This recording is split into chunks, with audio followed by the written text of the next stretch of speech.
Let my father go free, and I'll make you walk again." The courtroom erupted in laughter. A 12-year-old girl had just promised to heal a paralyzed judge, a man the best doctors in Chicago couldn't help. Welcome to the channel. Before we dive into this incredible journey, drop a comment telling me where you're watching from. I love connecting with you all. And if you're new here, hit that subscribe button because you won't want to miss how this unfolds. Now let's begin. Chapter 1. The courtroom smelled like old wood and broken promises. Amara Okafor sat in the third row, her small hands gripping the edge of the wooden bench so hard her knuckles had gone pale. She was 12 years old, but in that moment, she felt ancient. Around her, the courtroom buzzed with whispers and shuffling papers, but all she could hear was the thundering of her own heartbeat. Her father stood at the defendant's table, his back straight despite everything. Dr. Samuel Okafor. To Amara, he had always been the man with answers. The man who could diagnose a fever with just a touch to the forehead. The man who told stories about growing up in Lagos while making her fufu on Sunday mornings, his hands moving with the same precision he used in surgery. But to the people in this courtroom, he was something else entirely. Foreign-trained physician. That's what the prosecutor kept calling him, like it was a disease. Unorthodox methods. Disregard for American medical standards. Every word landed like a hammer blow, and with each one, Amara watched her father's shoulders tense just a fraction more. Judge Harrison Bennett sat elevated above them all, his wheelchair positioned behind the bench in a way that made him look like a king on a throne. His face was carved from stone, expressionless except for the slight downturn of his mouth. They said he'd had a stroke 2 years ago. They said he'd never walk again. They said he'd become harder after that, more rigid in his rulings, as if his own broken body had made him determined to break others. Amara's mother sat beside her, the woman who'd introduced herself as Christina for so long that even Amara sometimes forgot her real name was Chioma. Her mother's hand trembled in her lap, and she kept glancing at the exit like she was calculating how fast they could run if they needed to. "This isn't our world, baby," her mother had whispered that morning while braiding Amara's hair. "We have to play by their rules." But whose rules? Amara wanted to scream. The rules that said her father's medical degree from Nigeria wasn't good enough, even though he'd retaken every exam, passed every test, worked twice as hard as anyone else? The rules that said the old woman in their neighborhood, the one everyone called Dr. Sam's miracle worker, was a malpractice case because she'd used herbs alongside medicine? Mrs. Patterson had walked into their clinic unable to move her arm. 3 months later, she was playing piano at her church. But her son, a lawyer who'd never visited his mother until she was healed, smelled money. He smelled a foreign doctor who might be an easy target. Now that doctor was her father, and he was about to be sentenced. "Dr. Okafor," Judge Bennett's voice cut through the courtroom like a blade through silence. "You stand accused of medical malpractice resulting in temporary paralysis of the patient's arm, later requiring corrective surgery.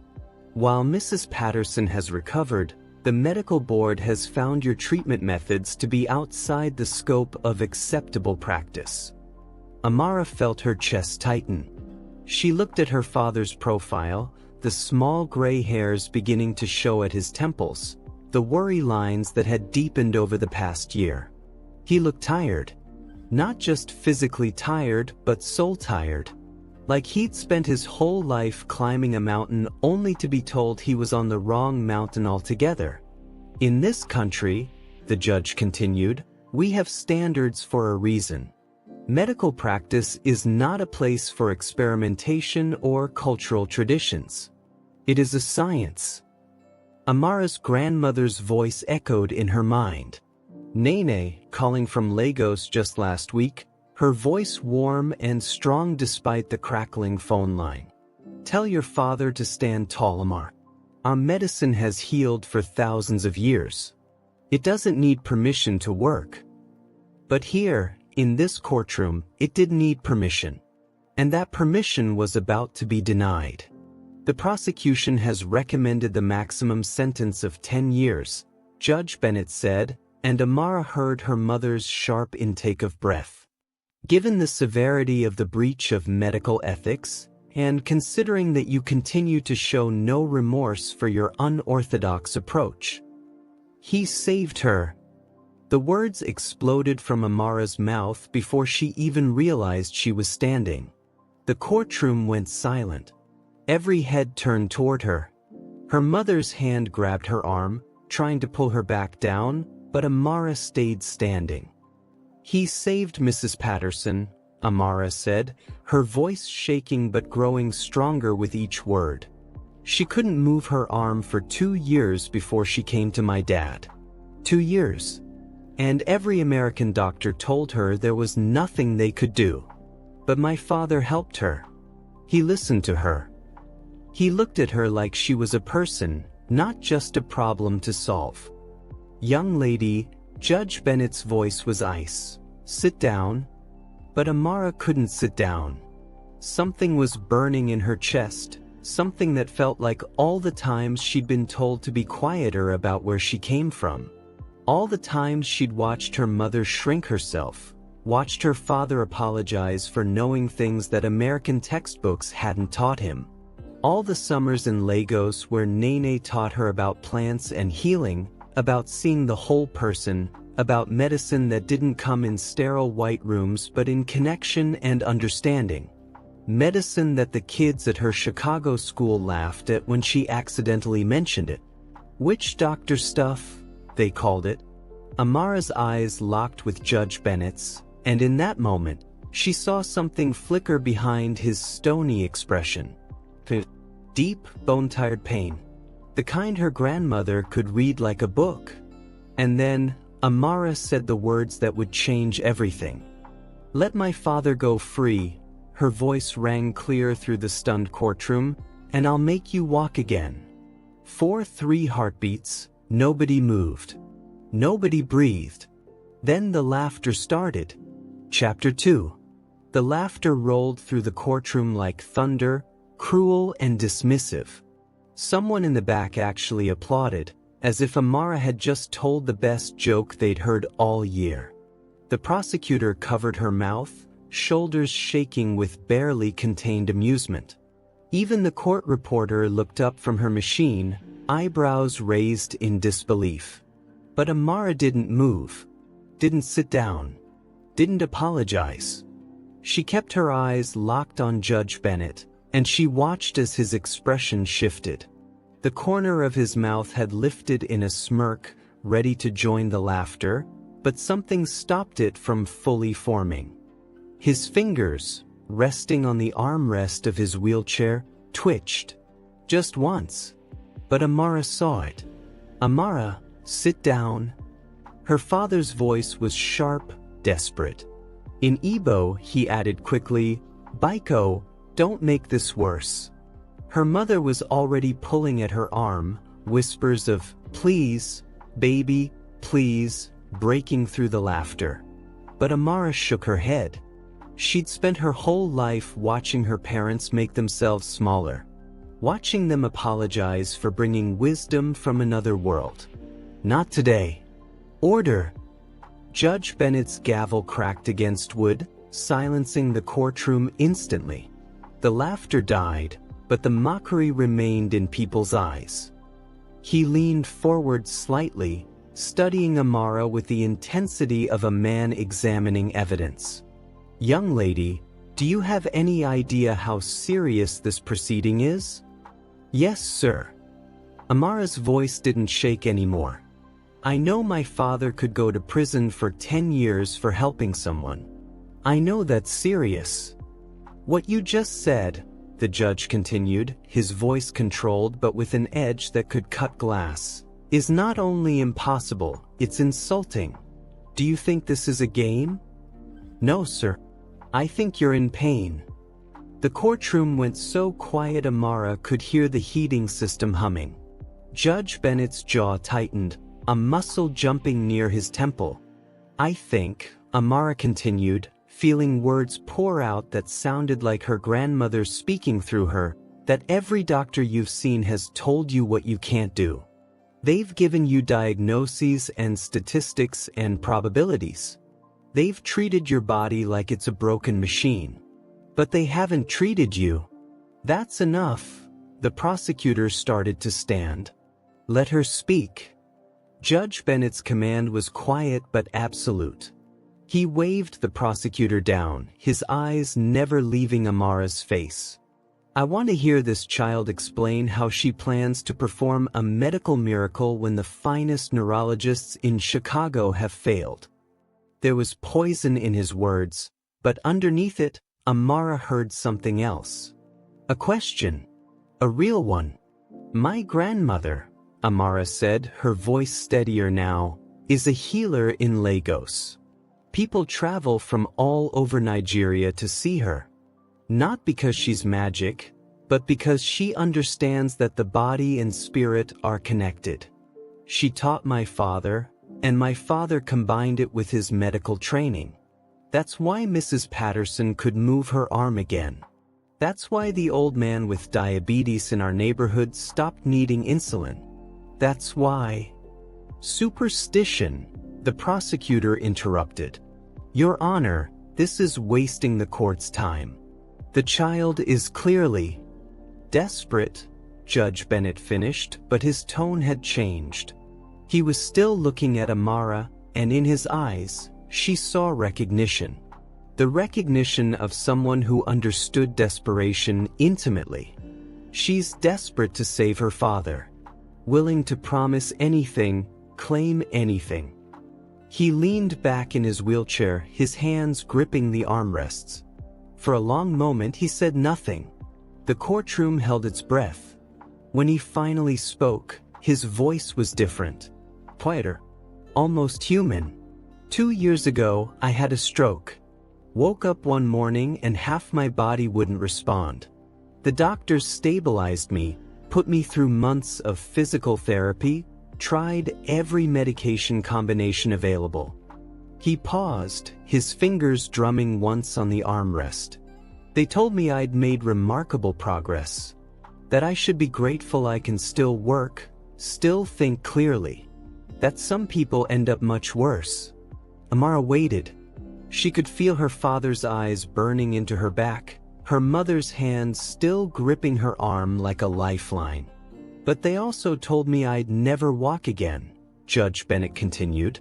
"Every specialist, every expert, they were all very kind about it, very gentle with their impossibilities."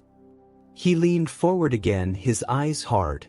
"So tell me, Miss Okafor, why should I believe that a 12-year-old girl and her grandmother's folk remedies can do what Johns Hopkins couldn't?" The question hung in the air like a challenge. Amara felt her certainty waver for just a second. What was she doing? She was 12. She didn't know medicine. She barely understood half of what Nene tried to teach her during those summer visits.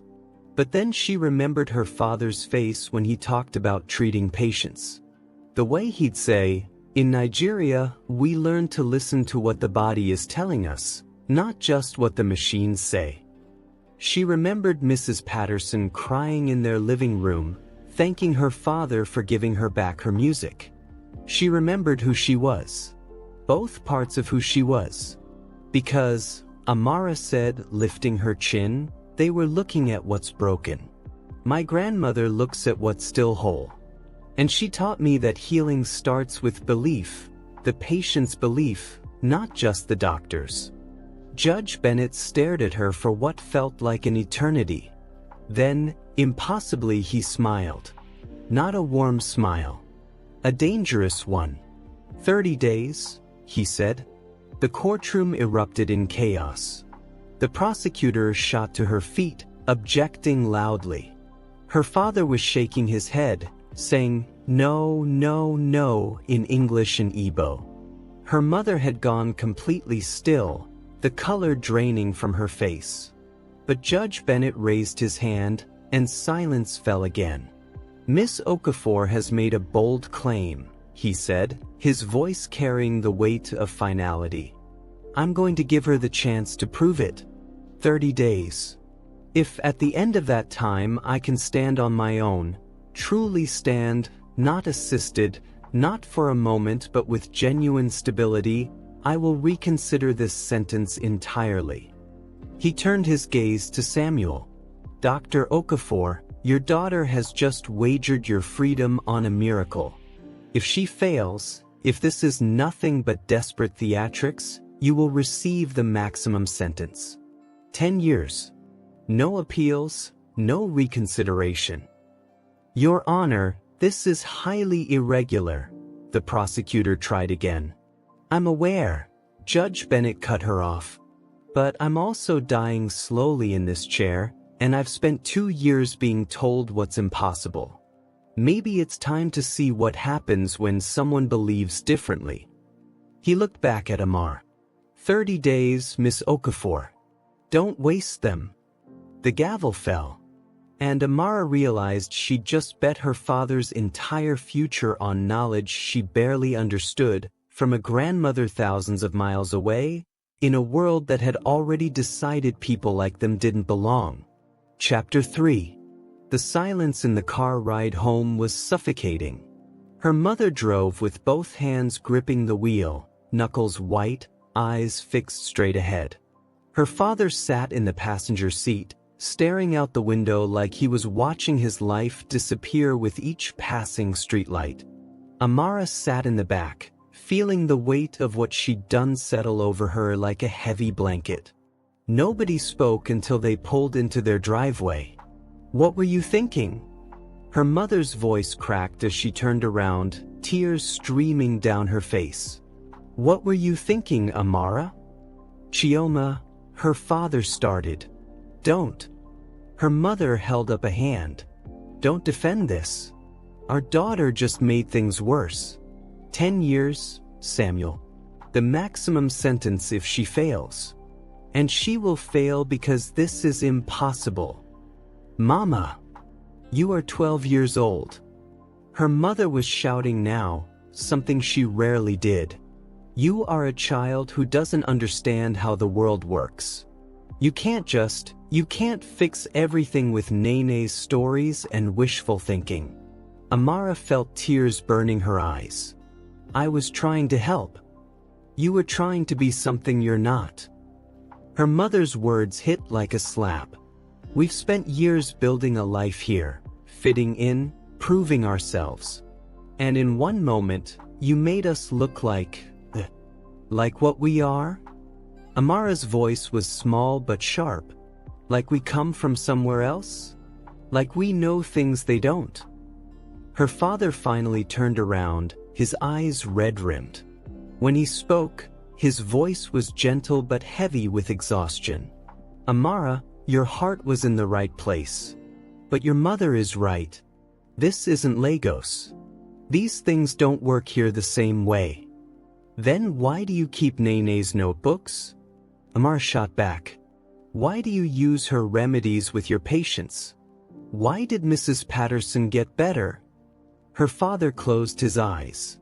"It's complicated, my daughter.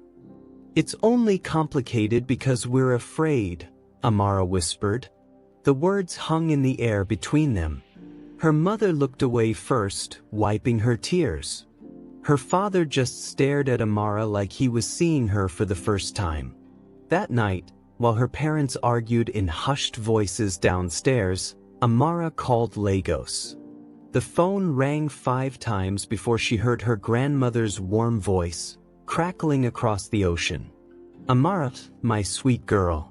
It's late there, no?" "Nene," Amara's voice broke. "I did something. I promised something I don't know if I can keep." She told her grandmother everything.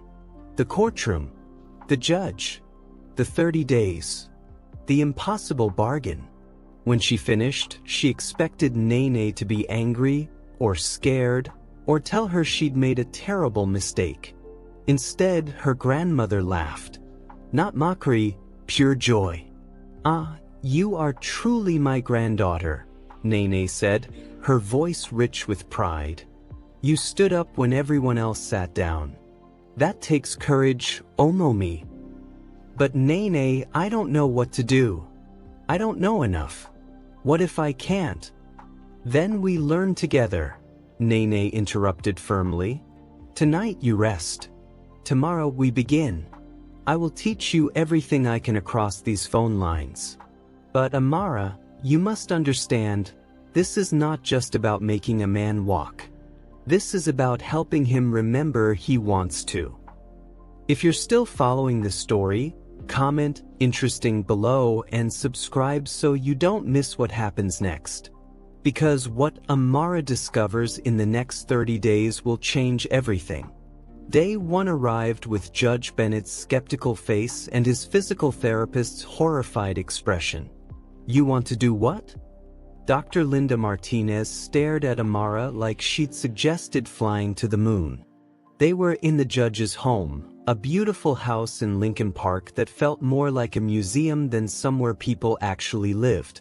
"I want to work alongside you," Amara explained, trying to sound confident despite her shaking hands. "Not replace you.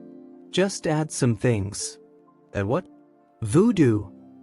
Dr. Martinez's tone was sharp.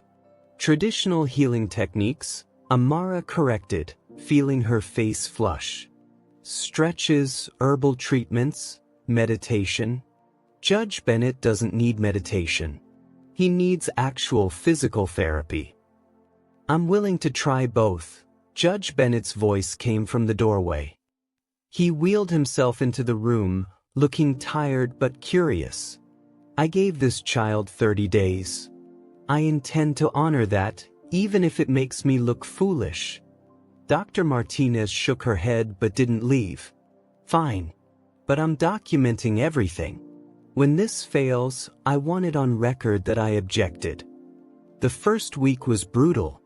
Amara spent her nights on the phone with Nene, scribbling notes in a mixture of English and Igbo, learning about pressure points and herbal remedies, about breathing techniques and the connection between emotional blockages and physical ones. She recorded everything, watching the videos Nene sent when the internet cooperated, practicing the movements until her own muscles ached. Her days were spent at the judge's house after school, watching Dr. Martinez run him through exercises, then gently suggesting additions. A different way to stretch. A meditation technique to manage pain. Herbal tea that Nene swore would help with circulation. Judge Bennett tolerated it all with the patience of a man who had nothing left to lose. But the real world didn't tolerate Amara's efforts at all. At school, the whispers followed her everywhere.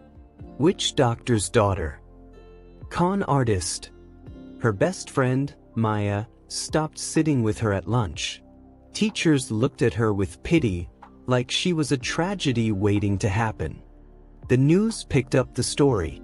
Local headlines screamed, "Desperate daughter promises miracle to save father." The comments online were vicious. "This is what happens when we let these people bring their superstitions here. She's scamming a disabled judge. They should deport the whole family."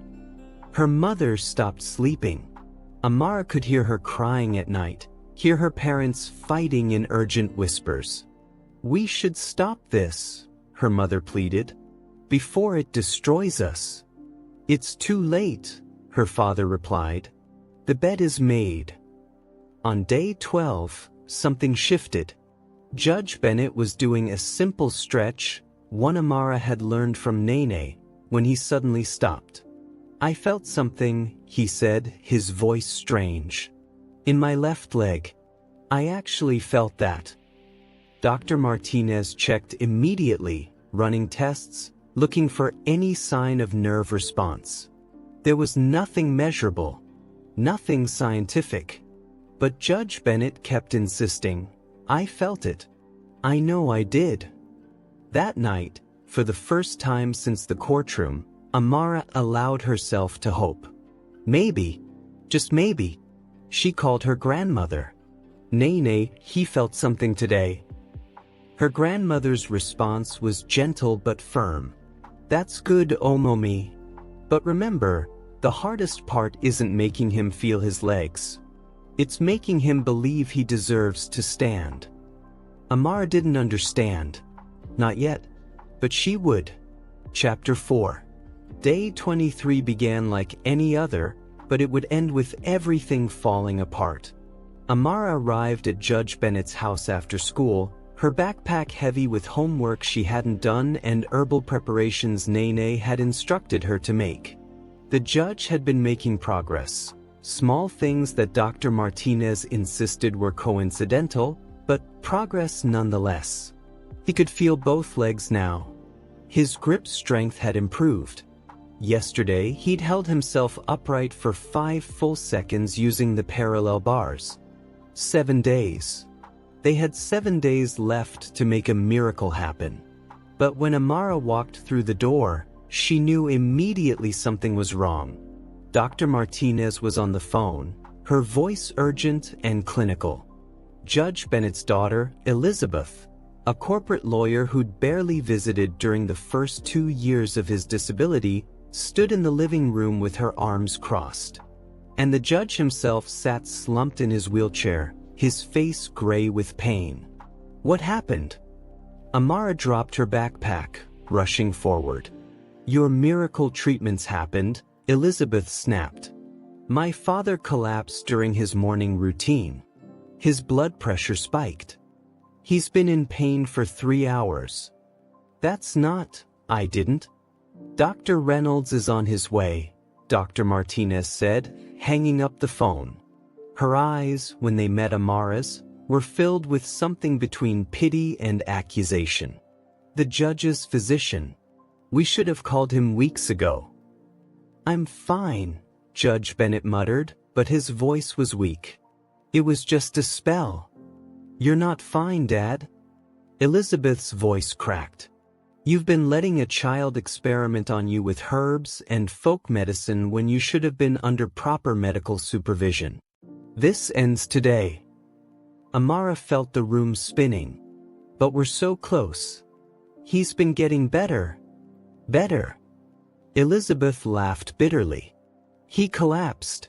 Whatever you've been giving him, whatever you've been doing, it's making him worse. That's not true, Amara said, but her voice sounded small even to herself. Nene said there might be difficult days. The body purges before it heals. It's part of what? Some ancient African mysticism. Elizabeth's words were knives. My father is not a science experiment. He's not your ticket to getting your father out of prison. Elizabeth, enough, Judge Bennett said, but there was no strength behind it. Dr. Reynolds arrived 20 minutes later, a stern man in his 60s who examined the judge with practiced efficiency. Amara sat in the corner, watching her 30 days crumble into dust. Judge Bennett, Dr. Reynolds said finally, your blood pressure is dangerously elevated. You're showing signs of stress on your cardiovascular system. Whatever alternative treatments you've been pursuing, they need to stop immediately. But, Amara started. Immediately, Dr. Reynolds repeated, turning to look at her for the first time. His expression was professionally neutral, but his eyes were hard. I don't know what you've been giving him, young lady, but mixing unregulated substances with his medications is incredibly dangerous. You could have killed him. The words hit Amara like a physical blow. Could have killed him. I want her removed from my father's care, Elizabeth said firmly. And I'm filing a formal complaint with the medical board regarding Dr. Okafor's involvement in this experiment. No, Judge Bennett said, but his protest was weak. We had an agreement. An agreement made under duress, Elizabeth countered. Dad, you were desperate. This child took advantage of that. Both she and her father should be held accountable. Amara felt tears burning her eyes, but she refused to let them fall. Not here. Not in front of these people who looked at her like she was a criminal. Dr. Martinez touched her shoulder gently. Amara, I think you should go home. The ride home was a blur. Her mother picked her up in silence, having been called by Elizabeth's lawyer.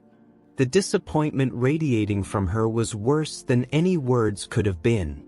When they got home, her father was waiting. The medical board had already called. They were moving to revoke his license entirely. The prosecutor had filed a motion for immediate sentencing, arguing that the family had shown dangerous disregard for medical ethics and public safety. 30 days? Her mother's voice was hollow as she sat at the kitchen table. We couldn't even make it 30 days before everything fell apart. Her father stood by the window, his shoulders slumped in defeat. They're saying I could lose everything now, Amara. Not just 10 years in prison. They want to revoke my medical license permanently. Everything I've worked for, gone. I'm sorry, Amara whispered. I thought I could help.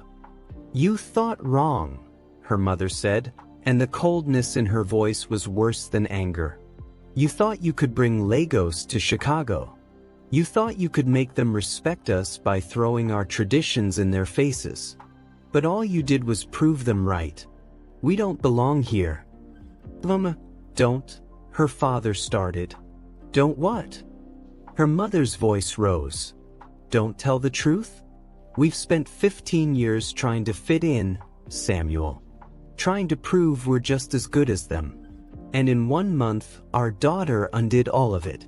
Because you, she pointed at Amara, you couldn't just accept that some battles can't be won. Amara ran to her room before the tears came. She slammed the door and collapsed on her bed, her whole body shaking with sobs. Through the floor, she could hear her parents arguing. Her mother's voice, maybe we should go back to Nigeria. Start over. Her father's response, and do what? Admit defeat? Admit that I'm not good enough for America? Admit that America was never good enough for us. The words echoed through the house, through Amara's heart. She pulled out her phone with shaking hands and called Lagos. It rang and rang. No answer. She tried again. Nothing. The one person who might understand, who might tell her what to do next, was unreachable. Amara stared at the ceiling of her room, at the glow-in-the-dark stars she'd put up when they first moved to this house. She'd been 7 then, excited about America, about the possibilities. Her father had told her, "You can be anything here, my daughter. Anything you dream." But he'd been wrong. She couldn't be both. She couldn't honor her grandmother's wisdom and fit into their world. She tried to use both wings, like Nene had said, but all she'd done was crash. Her phone buzzed. A text from Maya, her former best friend, saw the news. "I'm sorry this happened. But maybe it's for the best? Like, you can just be normal now." Normal. Amara stared at the word until it stopped making sense. Outside her window, Chicago glittered with lights. Somewhere in this city, Judge Bennett was being pumped full of medications that had failed him for 2 years. Somewhere, people were commenting online about how the witch doctor's daughter had finally been exposed. Somewhere, her father was facing the end of everything he'd built. And it was all her fault. Amara curled into a ball on her bed, her grandmother's notebooks scattered around her, and let herself break. She had 7 days left to produce a miracle. But she couldn't even produce hope. Chapter 5. Amara didn't sleep that night. She lay in her bed, staring at the ceiling, feeling the weight of her failure pressing down on her chest. Every time she closed her eyes, she saw Judge Bennett's gray face, heard Elizabeth's accusations, felt her mother's cold disappointment. At 3 in the morning, her phone finally rang. Lagos. Nay, Amara's voice cracked as she answered. Everything fell apart. The judge collapsed and they blamed me. They're taking away Dad's license. Mom wants to go back to Nigeria. I ruined everything. Her grandmother was quiet for a long moment. When she spoke, her voice was steady and warm. Tell me, Omomi, why did you stand up in that courtroom? To save Dad. No, Nene said gently. That was part of it. But why did you believe you could help that judge? Amara thought back to that moment, to the fire that had burned in her chest. Because I knew we had something real. Something that works. Something they couldn't see because they weren't looking. And has that changed? I don't know, Amara whispered. Maybe they were right. Maybe I was just a kid playing with things I don't understand. Amara, her grandmother's voice was firm now. I'm going to tell you a story. When I was your age, younger even, I watched my own grandmother heal a man everyone said would die. The British doctors had given up on him. Called our medicine primitive. Dangerous. But my grandmother sat with him anyway, treated him anyway. And he lived. Amara listened, clutching the phone. After he was healed, you know what happened? Those same doctors took credit. Said he must have been misdiagnosed. That their treatments finally worked. They couldn't let themselves believe that a village woman knew something they didn't. Nene paused. But the man knew. His family knew. And that's what mattered. The truth doesn't need everyone's permission to be true. But Nene, what if I really did hurt him? Did you follow what I taught you exactly? Yes. Then you didn't hurt him. His body is fighting to heal. That's painful. That's frightening. But it's not the same as harm. Nene's voice softened. You have 7 days left, my daughter. The question is not whether you can make him walk. The question is whether you still believe you should try.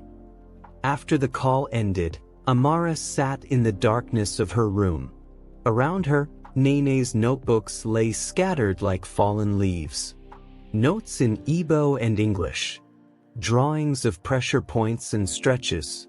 Recipes for herbal treatments that had healed people for generations.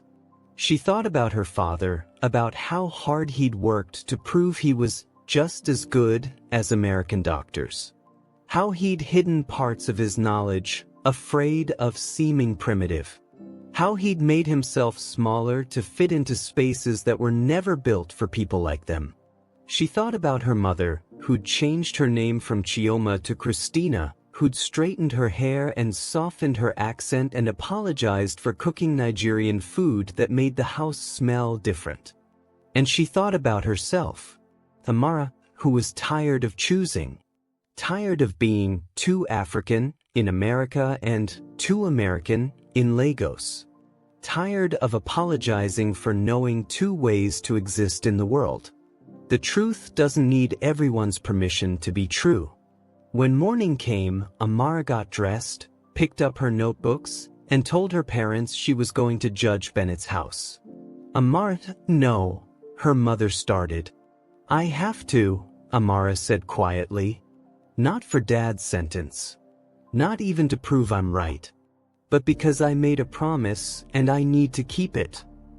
Her father looked at her for a long moment, and something shifted in his eyes. Then I'm coming with you. At Judge Bennett's house, Elizabeth tried to block them at the door.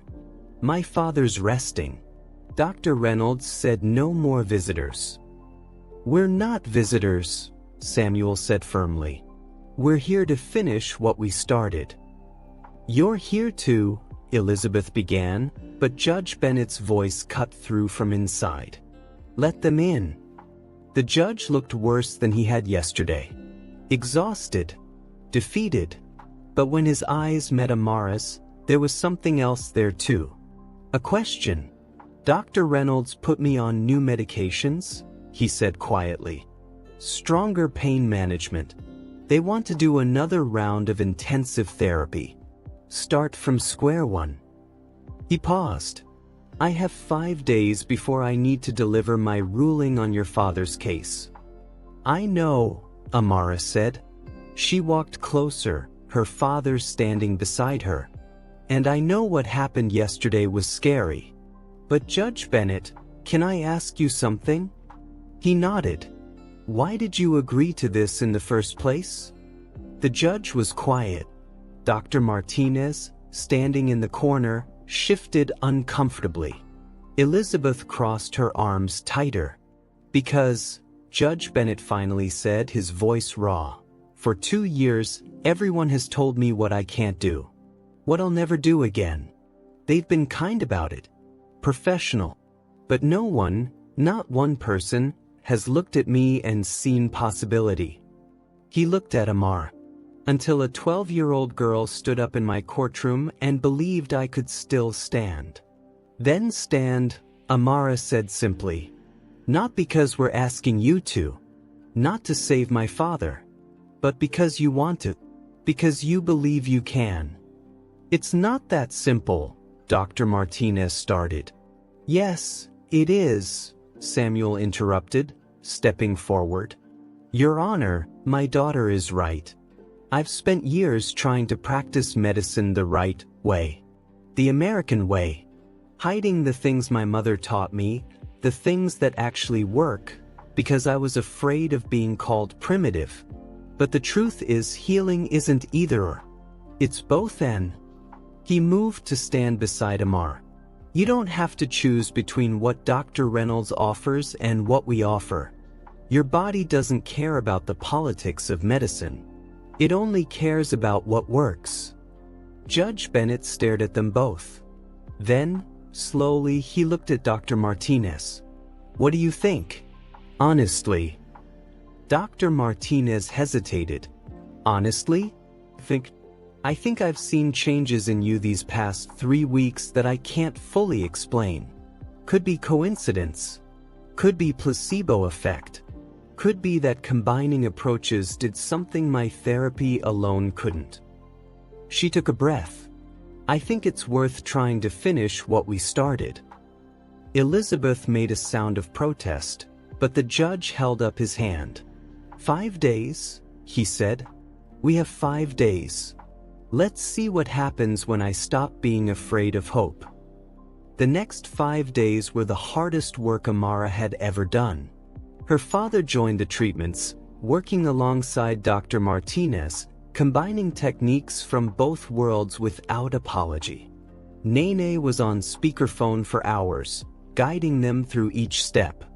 Judge Bennett worked harder than any of them. Pushed through pain. Pushed through doubt.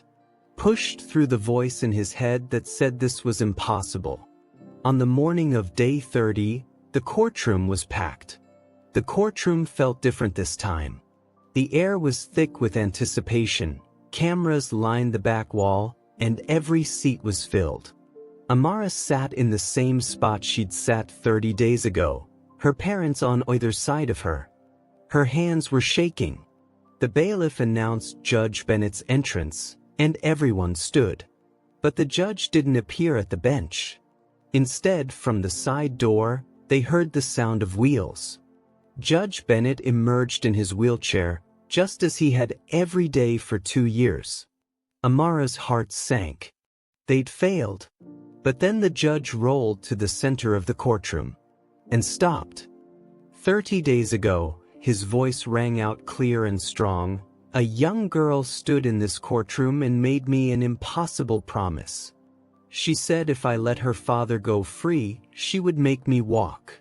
He paused, his hands gripping the armrests of his wheelchair. The courtroom laughed. I almost laughed. Because it was impossible. He looked directly at Amar. But this child didn't just promise to heal my legs. She challenged me to heal myself. To stop accepting limitations just because everyone agreed they were real. To believe in possibility when the whole world insisted on impossibility. Judge Bennett's hands tightened on the armrests. So let me be clear about what happened these past 30 days. Did a 12-year-old and her grandmother perform a medical miracle? No. He paused. They did something harder. They reminded me that I was still alive. That my body was still fighting. That healing requires more than just medicine. It requires belief. Then, slowly, Judge Harrison Bennett began to push himself up. The courtroom went silent. Elizabeth gasped. Dr. Martinez leaned forward. Amara stopped breathing. The judge's arms trembled. His legs shook. Sweat beaded on his forehead. But inch by inch, he rose from his wheelchair. He stood. Not perfectly. Not gracefully. His legs shook so badly it looked like they might give out any second. His face was tight with strain. But he stood. For 5 seconds. 10. 15. Then he sat back down, breathing hard. But he was smiling. Actually smiling. The courtroom exploded. People were crying, shouting, applauding. Elizabeth had her hands over her mouth, tears streaming down her face. Dr. Martinez was shaking her head in disbelief. Amara's father wrapped his arms around her, and for the first time in 30 days, she felt him breathe freely. When the courtroom finally quieted, Judge Bennett spoke again. Dr. Samuel Okafor, please stand. Her father stood, his hands still on Amara's shoulder. The charges of medical malpractice are hereby dismissed, Judge Bennett said. Furthermore, I'm recommending that the medical board establish a committee to study integrated medical practices, with Dr. Okafor as a consultant. We have much to learn about healing that we've been too proud to acknowledge. He looked at Amara. As for you, Miss Okafor, you kept your promise. Not because you performed magic, but because you had the courage to stand in your truth when everyone told you to sit down. That's the real miracle. Outside the courthouse, reporters swarmed them. Cameras flashed. Questions flew. But Amara barely heard any of it. She was watching her parents.